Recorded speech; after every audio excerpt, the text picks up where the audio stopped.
everyone, my name is Becca and I'm the manager of gallery activities at Cincinnati Museum Center. Today I've brought for you one of our programs that we run in the Museum of Natural History and Science that you can recreate at home.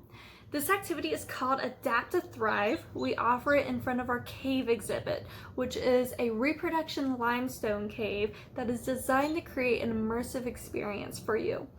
Out in front of this exhibit are animal ambassadors who represent different animals that you might find in different zones of caves. Can you think of any animals who you may find in a cave? You may immediately say bats or bears who might visit a cave depending on what their needs are. You may also think of beetles or salamanders who can choose to live in caves, but they can also survive outside of it. For today's game, we're going to be talking about Troglobites, referring to these really cool animals who can only survive in the dark zones of caves. This is because they've made special adaptations or biological changes in order to survive in this environment. Some examples of Troglobites are blind cavefish or cave shrimp or the olm. Close your eyes and imagine what it's like to live inside of a cave. How much sunlight is in there? Is it warm or cold? What are we going to eat for dinner? Where Troglobites live, it's dark and cold, and without sunlight, it can be hard for them to find food. So instead, those adaptations I mentioned earlier come in handy. Sense organs that they don't use a lot, like their eyes, have degenerated. They rely on them less, and so they have poor eyesight. Instead, they rely on other senses, like smell and touch and hearing, in order to find their way around. They might have long legs or a long antenna. They have a slow metabolism rate so that, unlike me, they don't need to eat as often. They also don't need protection from the sun, so they don't need sunscreen, and many lack pigment or color, so they appear either clear or white or pink.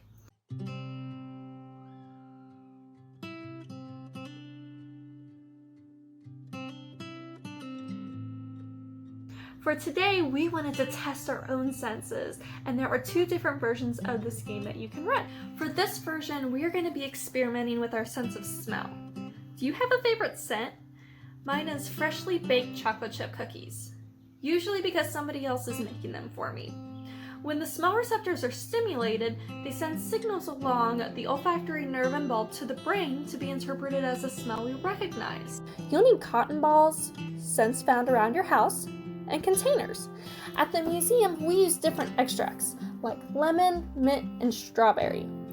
Around my house, I found lavender, coffee, and vanilla. Now you're going to want to add your scents to the cotton balls and put them in a container and let whoever you're playing with try to guess what that scent is. The other version of this is testing our sense of touch. Your skin has many different types of receptors, and they let you feel different sensations like pressure and temperature and even pain. When you touch and feel different things, that information about the environment gets turned into a signal that can be understood by the nervous system. For this, you're going to want different textured items as well as different kinds of boxes. At the museum, we use Lego bricks, sandpaper, and rocks. Around my house, I found rice, crowns, and bobby pins.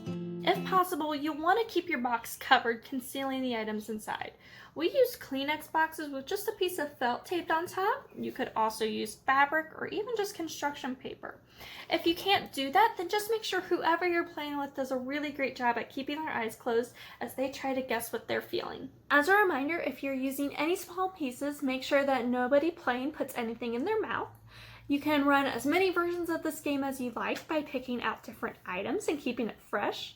If you want to take this a step farther, you could research different animals that you can find in caves and learn something new about them.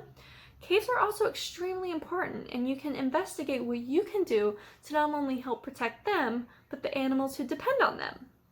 For more activities like this, make sure you follow us on social media as well as at cincymuseum.org. My team and I look forward to seeing you when Cincinnati Museum Center reopens.